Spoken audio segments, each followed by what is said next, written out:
event and the guy broke his leg in this position. Let's talk about how that happened and how to not have that happen if you're put into this position. So you're gonna do this really light, okay? When you're here, guys, the number one thing to not do if you're him is this.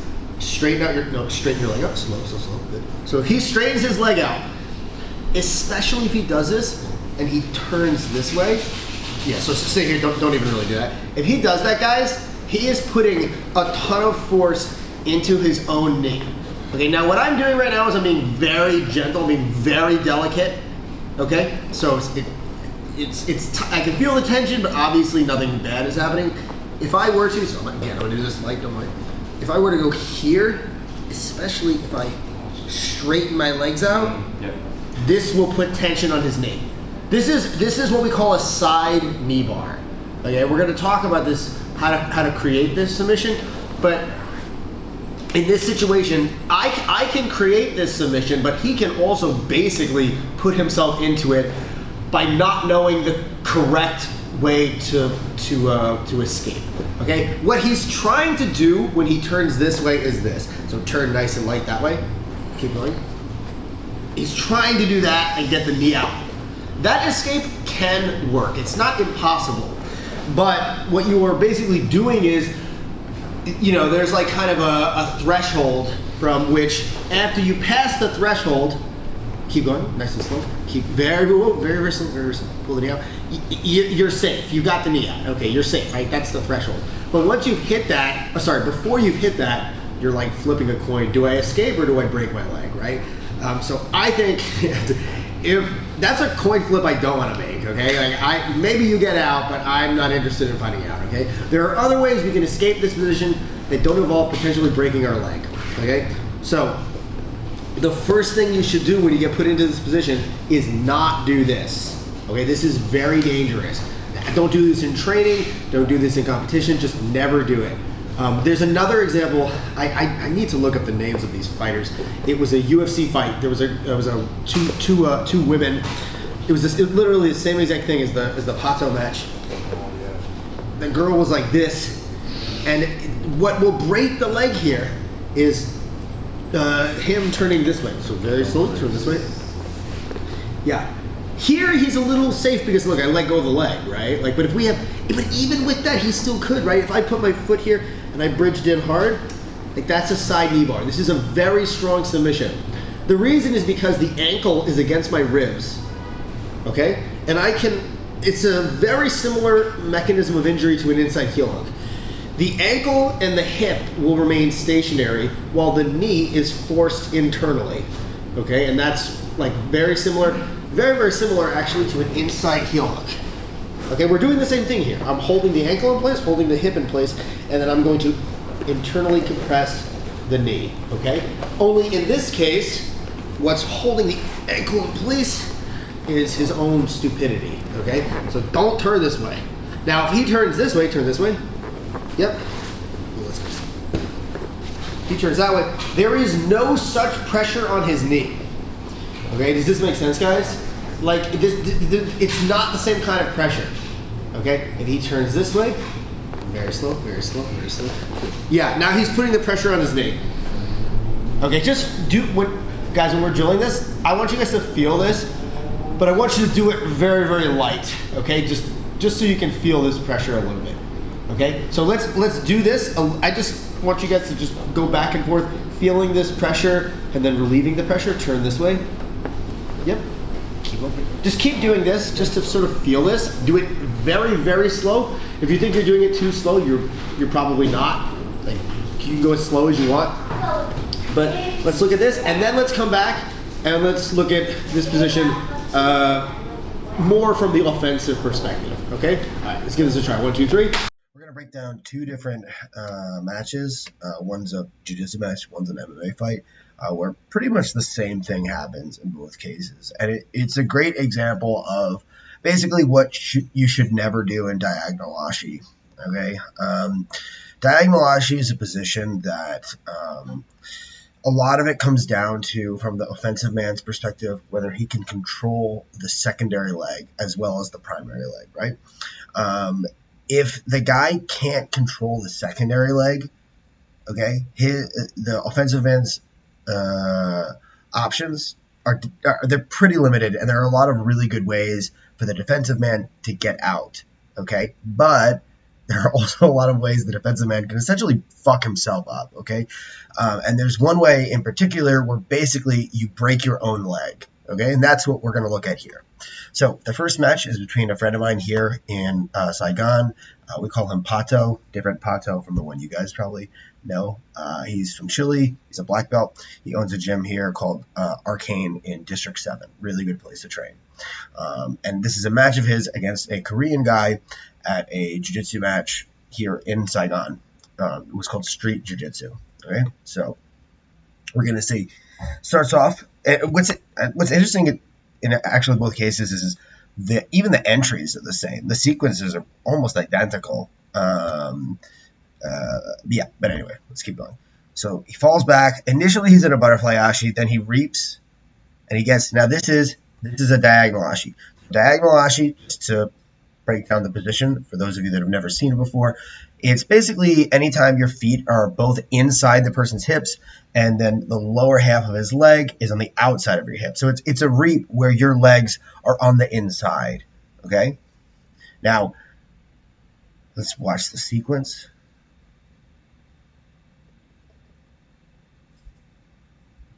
We're gonna see right here. Yeah, damn. Oh, you can see it right there. That was the pop. I'll go back and show that again. And there was bad damage to the guy's knee. Now, he was able to get up, but let's look at the end. So they're kind of wrestling a little bit. And look, his knee just buckles. Because it broke earlier. So right there, his left leg, we're going to see it buckles. See how, if I can pause it at the right moment. Right there. That's a buckling.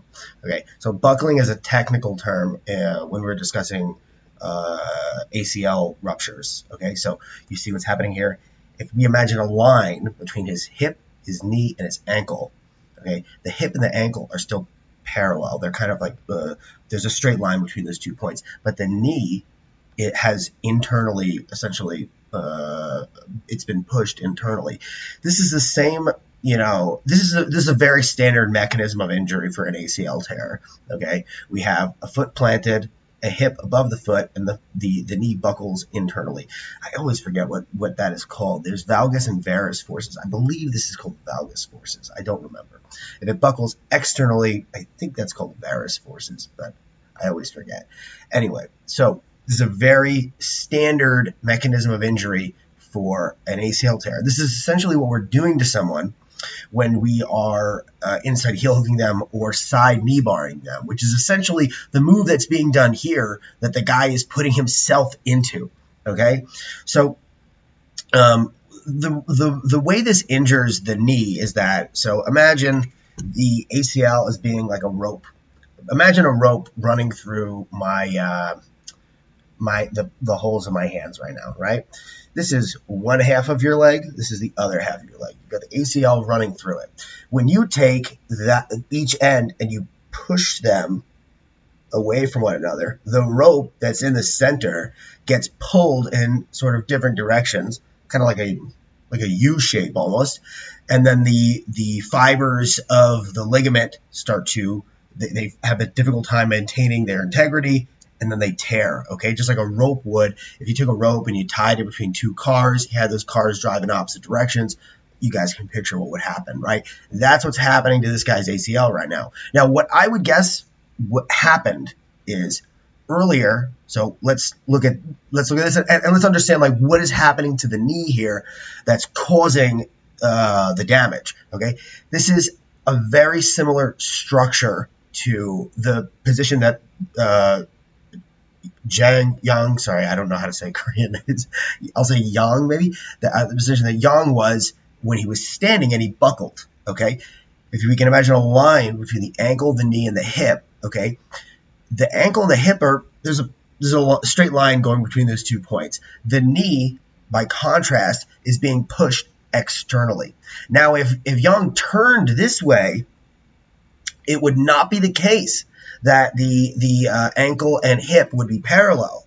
Okay, what would be the case is that the ankle, the knee, and the hip would form a curved line, and that wouldn't put direct pressure into the knee, right? So if he turns here this way, the sideways pressure is not going into the knee. That's why we call it a side knee bar. Let's just go to the point of like the break.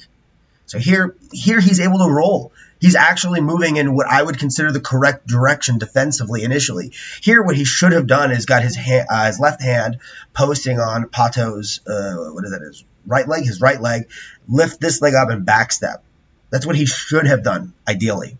But he doesn't. We see he rolls. And now here he turns back in this way.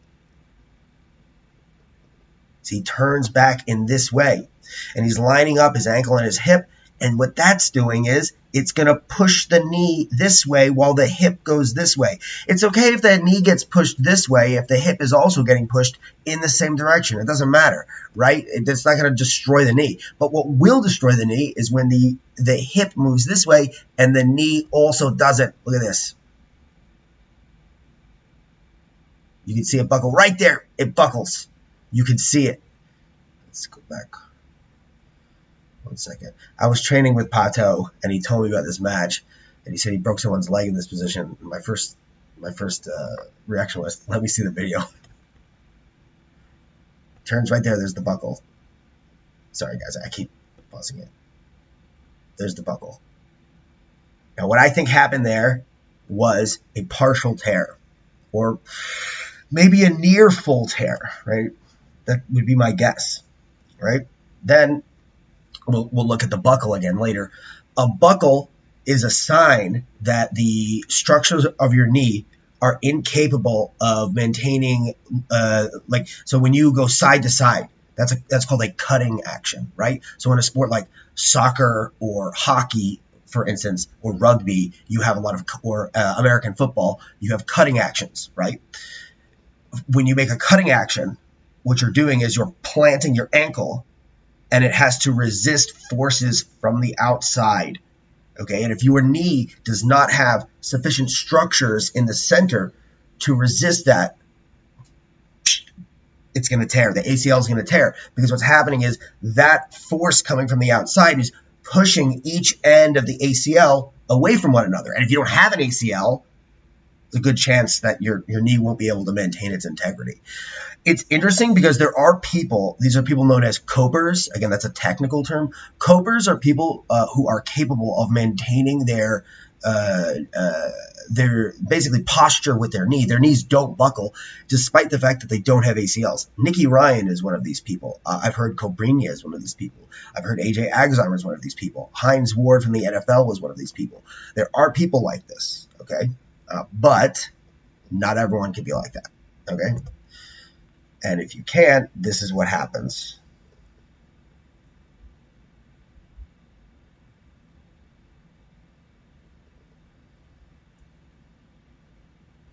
Oof. That's terrible. A perfectly normal, movement that your knee should be able to, to be able to do, you can't do because the ACL has been torn. You see, it's buckling right there, okay? And that's all she wrote, unfortunately, okay? So, again, this is something that we should understand this from a defensive perspective, okay? Because this is something you're doing to yourself, okay? You're turning this way. Now, if Pato had controlled the secondary leg, there are ways to proactively create side knee bars. Though even that does require some degree of, naivete about the position, right? So Kennedy Maciel did this to himself against Diego Pato. Another Pato. That's funny. Another Pato. Diego Pato. Oliveira, the Brazilian Pato. That was a situation where I think that Kennedy has good leg lock defense, but I think he was a little bit overconfident with his leg lock defense, and Pato caught him. It was a much more sophisticated sequence, okay? I've broken that down before, so I won't go into that anymore. But here, in this case, if you're in diagonal ashi, like Pato here is, the Chilean Pato here is, without control of the secondary leg, okay, the only thing that's going to put these kinds of forces into your knee, this side knee bar type submission, is going to be your own poor decision making. Do not turn this way, like the way the guy here turns. Do not turn against this. Do not straighten your leg. Do not turn against the force of the reap. Roll against it, okay? Roll against. Roll with it, okay? That's the smarter choice. Now, we looked at that one. Let's look at, this was a UFC fight with two women. Let's watch this fight. Very, very similar, we're going to see. I might have to like refresh the page.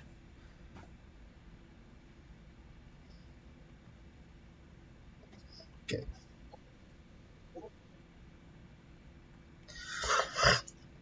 So she falls down, reaps, basically the same exact thing Pato did, right? It's even the same thing with the ankle lock grip. Boom, same injury. Muting this because these guys do not know what they're talking about in this situation. It's a muscle thing. No, it's not a muscle thing. It's her ligament. So look, it's the same thing. It's literally the same thing. I feel like I don't even need to break it down because we already did. But you can see maybe a different angle. Here, look at this. The leg straightens. What you should be doing here, what she should be doing here is turning this way. That will expose your heel, yes. But we have to understand. So sometimes people get like very scared of ever exposing their heel. Yeah, it's not like a good thing, but contextually, exposing your heel versus essentially breaking your own leg can be exposing your heel can be the correct choice when you have those options, right? So here, when she straightens her leg, she is hiding her heel, right? She's not getting her heel exposed, but what she's doing is she is putting her knee into a situation where it's going to be buckled internally, independent of her ankle and her hip. And that's the break. You can see the break right there. This is very gruesome, right? We see the clear same mechanism of injury. Look at the structure of her leg here. Now let's go back to the previous one. Look at the structure of this guy's leg when he falls, when he buckles, when his leg buckles. Gotta time it right.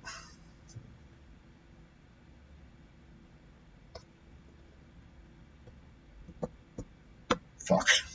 Just missed it. Whatever. You guys saw it earlier. Right? It's the same exact structure. Okay? So, yeah. Anyway, just don't ever do this. If you're in diagonal ashi, please do not straighten your leg out.